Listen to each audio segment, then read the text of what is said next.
أعوذ بالله من الشيطان الرجيم. சபிக்கப்பட்ட ஷைத்தானை விட்டு அல்லாஹ்விடம் நான் பாதுகாப்பு தேடுகின்றேன். فالتقطه آل فرعون ليكون لهم عدوا وحزنا إن فرعون وهامان وجنودهما كانوا خاطئين.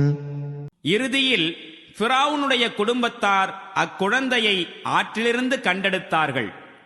அக்குழந்தை அவர்களுக்கு எதிரியாகவும் அவர்களின் கவலைக்கு காரணமாகவும் அமைய வேண்டும் என்பதற்காக. உண்மையில் ஃபிரௌனும் ஹாமானும் அவ்விருவருடைய படையினரும் தங்கள் திட்டத்தில் பெரிதும் தவறிவிட்டிருந்தார்கள்.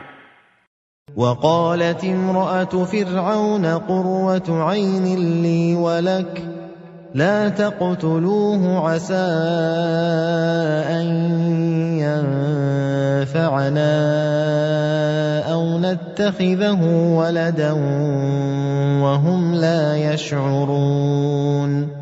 ஃபிரௌனுடைய மனைவி அவனிடம் கூறினாள், இக்குழந்தை எனக்கும் உங்களுக்கும் கண்குளிர்ச்சியாய் உள்ளது. நீங்கள் இதனை கொன்றுவிடாதீர்கள். இக்குழந்தை நமக்கு பயனளிக்கலாம், அல்லது இதனை நாம் மகனாக தத்தெடுத்துக் கொள்ளலாம். அவர்கள் விளைவை உணராதிருந்தார்கள்.